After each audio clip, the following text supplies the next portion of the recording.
Hi, my name is Jennifer Hancock, and I'm the author of The Bully Vaccine. And this is a video for how to talk to your child's school about bullying so that they'll actually pay attention and do something about it. Now, there's a whole lot of documentation below this that you're going to need to read through. And I've provided a link to a bully vaccination documentation log. You're going to need that too, depending on what exactly you're dealing with, because there's a lot of different situations that fall under the auspices of bullying. Sometimes it's as simple as your child just being teased or encountering a difficult person in the bus or in the schoolroom or on the playground. It could be exclusion. It could be threats of violence. It could be actual violence. So depending on what's going on with your child is going to depend on how you interact with the school on their behalf. The key to this is to understand and have a realistic understanding of what the school can do for your child. If the bullying is taking place out of school, there's not a whole lot the school can do to help your child. If it's happening on school grounds, there absolutely are things that they can do to help your child. And being realistic about that is going to be key.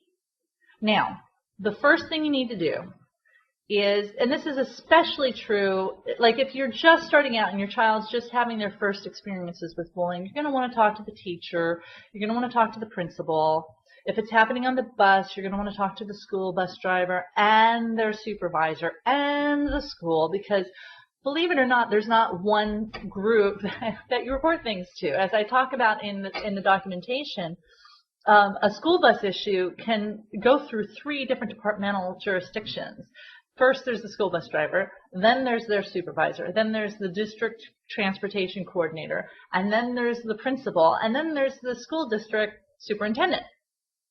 That's like 5 people that might have to get involved with a single incident that's on a bus.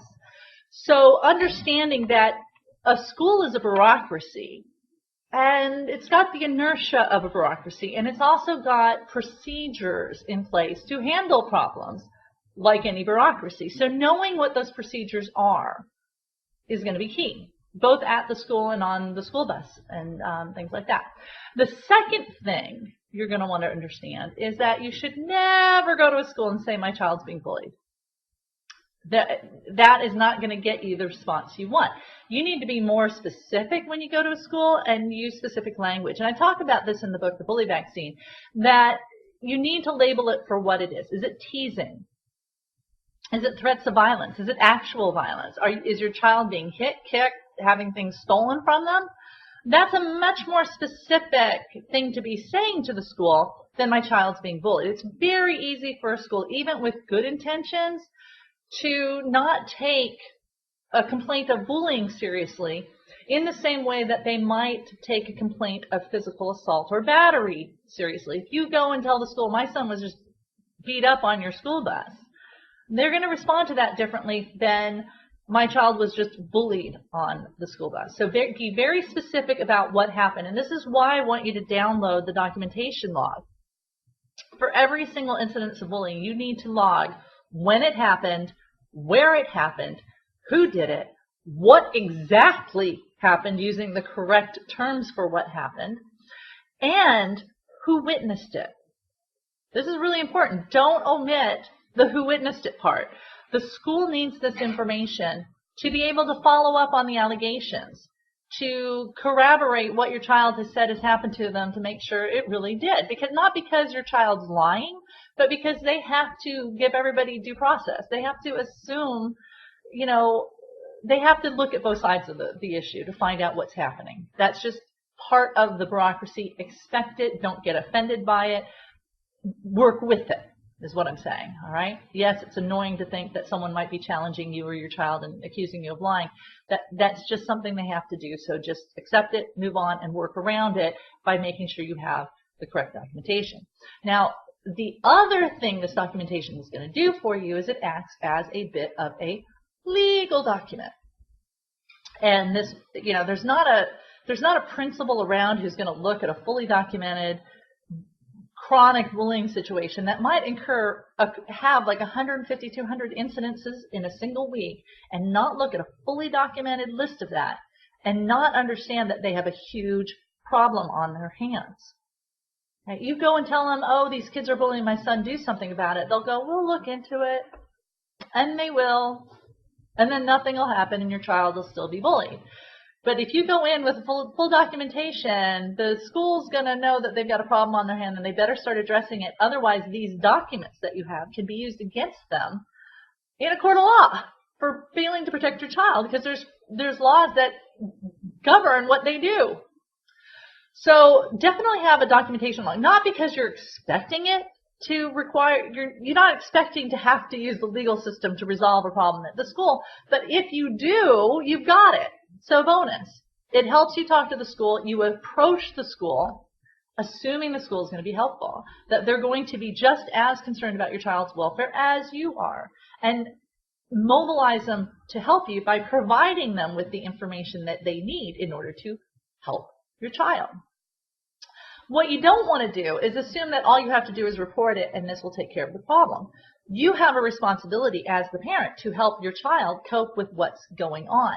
They are going to need to know what to do, how to do it, who to report it to, how often to report it to, what kind of tone of voice to use. You need to prep your child for what's happening at the school so that they can do their part. Because unless your child is reporting every single incident of physical violence or threats of violence, it's going to continue. And I talk about this more again in the book, The Bully Vaccine, about extinction bursts. And there's videos on that. And I have material on it on this website. Read that information, because the school is going to be going through an extinction burst and the bullies are going to go through an extinction burst. So you have to deal with both of those. And you shouldn't have to, but shouldn't have to is not reality. You know, if the bullying situation is bad enough, you're going to have to deal with this. So be prepared for it and plan for it so it doesn't throw you off and knock you off your game in terms of trying to get the school to help you with your child. Now, depending on the severity of what's going on, I'm sorry, I got a bug. Depending on the severity of what's going on, you know, it depends on who you're going to talk to. My son's currently dealing with an exclusion problem on the playground, and I've just had a conversation with a school teacher about that. It's something that may have to be escalated to the principal, but it's not at that point yet. It might, and if it does, that's what we'll do. But I'll take that step in conjunction with his teacher. I'm pretty sure what can be handled, what needs to happen can be handled with the teacher, though. But if there's actual violence happening and your child is a victim of battery, which is physical assault. Assault is actually a legal term that refers to the threat of violence. Battery is the actual violence. If your child is a victim of assault and or battery, you need to take that very, very seriously and consider it a legal matter, even within the school itself. You don't necessarily want to charge a 9-year-old child with criminal battery, but you do have to, in your mind, understand that this is a very serious matter, and if the child is allowed to continue, they're going to have problems going forward and in society and as an adult, because kids who bully are 60% more likely to end up in the criminal justice system as adults. It is a very serious problem, and if we can help kids who are starting to bully learn not to bully, we can have a tremendous impact on society. So when you're taking these actions on behalf of your child, always keep in mind that you're also doing this to benefit the bully. It's very easy as a parent to, when our child is under attack by bullies, even if it's just verbal, to respond kind of in a mama bear, papa bear kind of response, which is to defend our child. But you need to model the calm, reasoned response that you want your child to respond to the bullying, that's going to help them get the bullying to stop.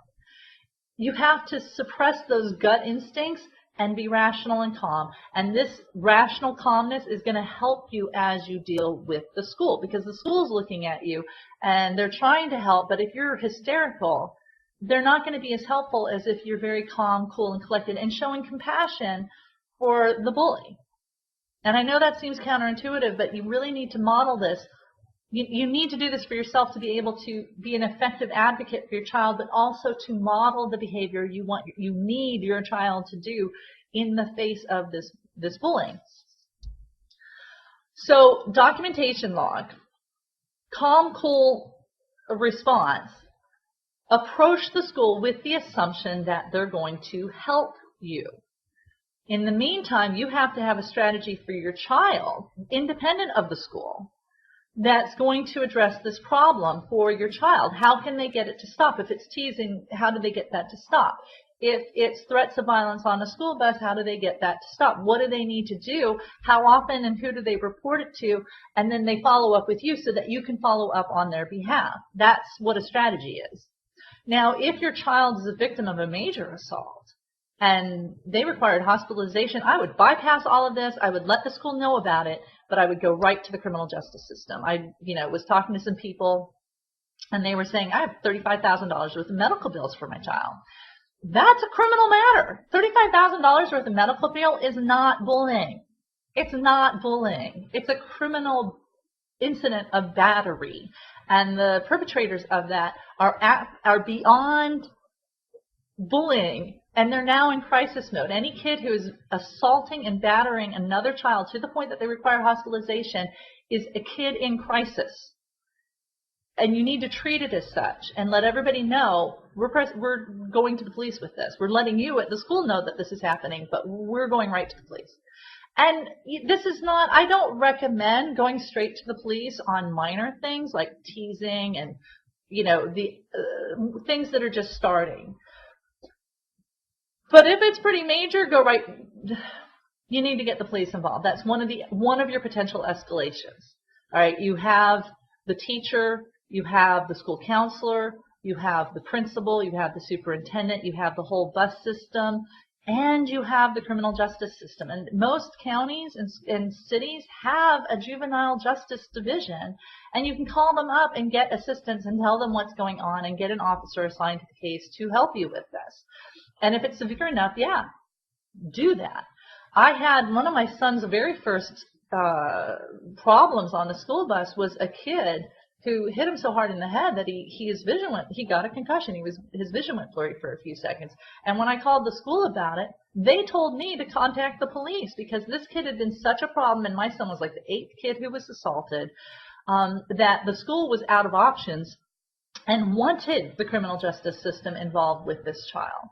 So, for me, I follow my school's lead. If they think this is something, they know who the problem children are, and they know which children are already in crisis, and they can help you as the parent. You just have to be willing to do your part as the parent to follow up on this. Don't be afraid to get psychological counseling for your child either, even if it's just at the school. Most counties have youth mental health facilities available, and you can get counselors to help your child, but don't neglect that aspects of your child's health. If they are in an extreme kind of chronic bullying situation, don't hesitate for that. Your child needs that additional help. Bullying is stressful and it is traumatic. Kids who experience it can experience PTSD, and I'm sure as adults, if you were bullied as a child, these things come up very easy for you, and the reason for that is it was traumatic. So help your child get them the mental health care that they need. Again, to kind of recap, if you're going to work with your child's school, you have to be calm and rational with them.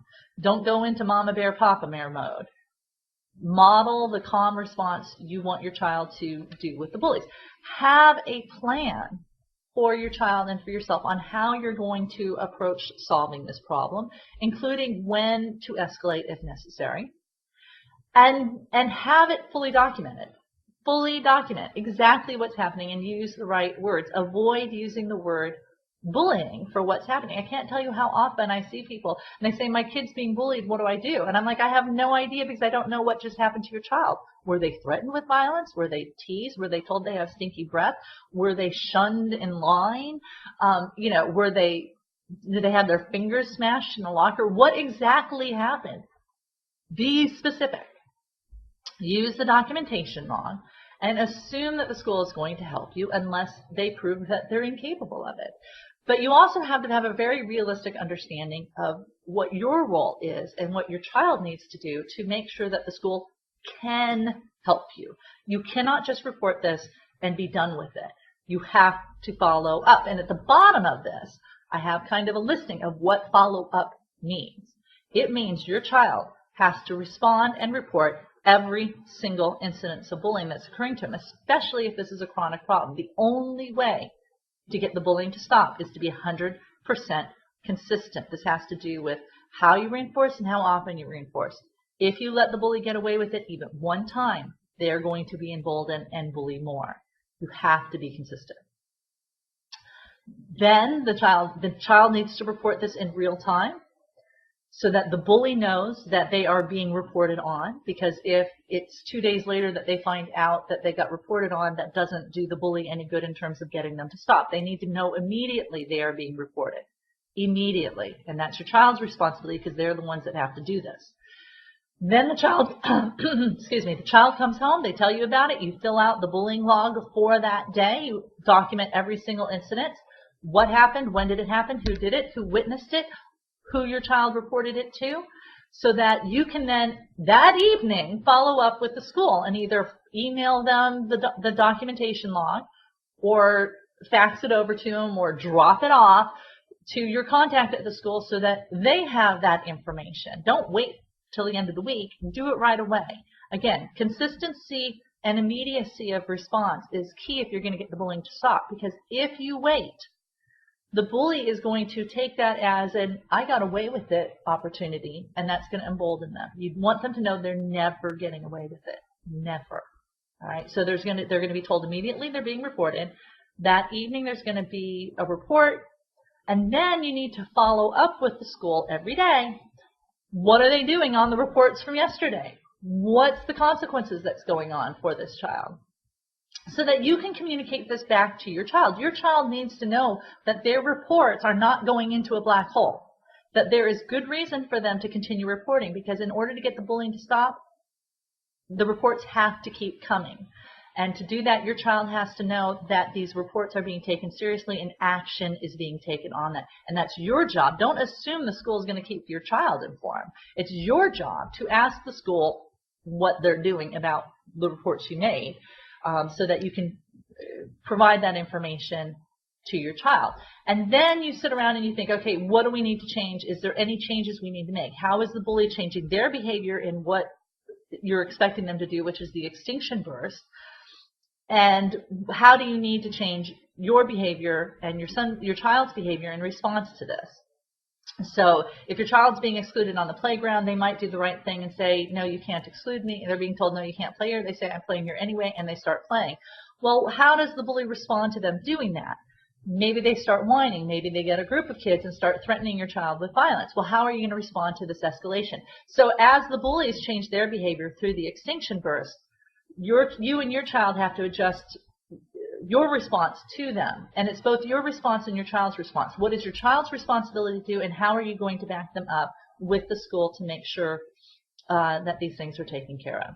And then repeat and repeat and repeat until the problem is solved. Because this is not a one-time thing you can report. You have to report it consistently over time, and you have to follow up, and you have to be quick about it. My son got punched in the tummy on the school bus just last week. And when he told the child to stop or he would report him, the child said, well, I've punched a lot of kids. Nothing's ever happened. And my son reported it to the bus driver, and the bus driver just told him to move on. Well, what my son didn't know was my son was the second child who had reported this to the bus driver. He was probably about the fourth or fifth child hit, though. A lot of kids didn't report it at all. So this kid, my son, was the second report and the second referral. Well, the problem was these referrals had not made it to the school yet. So the school wasn't aware that this kid was becoming a problem on the bus. So when I called the school, they're saying, oh, okay, well, make sure that the regional supervisor knows and follow up with us, because, you know, they know me to be a good partner with them. Well, you know, so I did, and I made sure, and I talked to the regional supervisor, and they said that they had talked to the school bus driver and the reports and whatnot.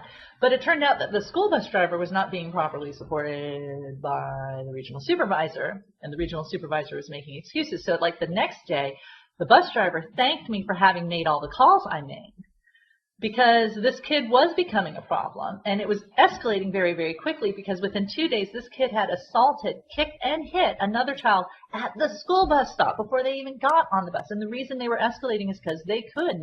They were trying to get someone's attention, probably their parents' attention, And they were doing this by acting out and trying to get someone to take them seriously. And in the meantime, kids were getting hurt. So the bus driver thanked me for having called her supervisor to alert them to this, that this wasn't a one-off sort of problem. This was a chronic problem that was in the process of developing, because it helped her escalate her reports to where they actually needed to go, which was the school, so that they could suspend the child for a few days and have a conversation with the child's parents to take care of this problem. And as far as I know, the kid hasn't, I don't think the kid's back on the bus yet. I think they had about 4 referrals by the time the parents were even notified. And that should horrify you as a parent, that these processes take this long. But again, you're dealing with a bureaucracy.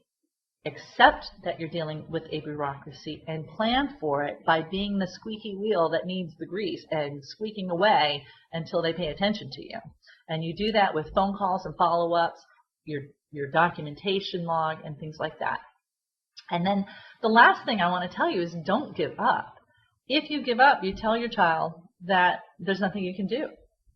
And that's really a shame, because the main thing that's going to happen is, as you start to mobilize your child and empower your child to stand up to the bully by reporting them, and as you mobilize the school to provide consequences for the bad behavior, the bullies are going to escalate what they're doing in what's known as a blowout or an extinction burst. They're going to escalate and make things worse, and they're going to do that to try and get your child and you and the school to stop, so that they can go back to doing the thing that they were doing that they shouldn't be doing. And it can be very, very, very exasperating. And the bully is doing it to get you to give up. And if you give up, the bully wins. So don't give up. Don't allow the school to put pressure on you to stop your reporting. Don't allow them to put pressure on your child to stop reporting. Keep reporting. Because if it turns out in the odd, and this is really rare, if your school is one of the odd schools that just doesn't even want to deal with it, all this reporting, all this documentation of every single conversation you've had and every single thing that's happened to your child is going to form the basis of the legal action that's going to be required to get this under control. And trust me, if you have $35,000 worth of medical bills because your child was beat up, you're going to need a lawyer to sue the school to get that money to help you pay for the medical bills for your child. And I'm not saying that to scare you, because very few incidences kind of rise to that level. But sometimes they do, and you as the parent need to be proactive so that you can hopefully prevent them from escalating to that point in the first place. I mean, that's the ideal, is not to let them escalate. And if you are proactive and you're reporting and you're being consistent and you're being aggressive about your reporting, polite, calm, rational, but consistent and aggressive, you can get these things oftentimes to de-escalate fairly quickly. Now, if they're really violent, again, one of the escalations will be the juvenile justice system, and you know, you'll know when you get there. You'll know when you get there. And the school might very well tell you we're there.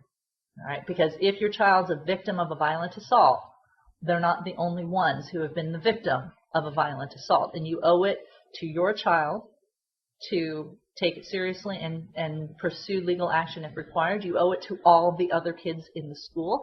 And you owe it to the bullies to get them the help, because clearly the other interventions that the school has tried for them haven't worked if they're at the point that they're physically assaulting other kids. So, calm, rational, cool, collected, assume the school's going to help, document, document, document, follow up, and make sure your child knows what their responsibilities are to get the bullying to stop. Their responsibility is to alert the bully that this isn't working anymore and they're being reported on a consistent basis in a very calm, cool, rational way. I hope this helps. If you have any questions at all, just ask them in the comment box below. And I know you have to scroll way down because this particular unit is so rich in content.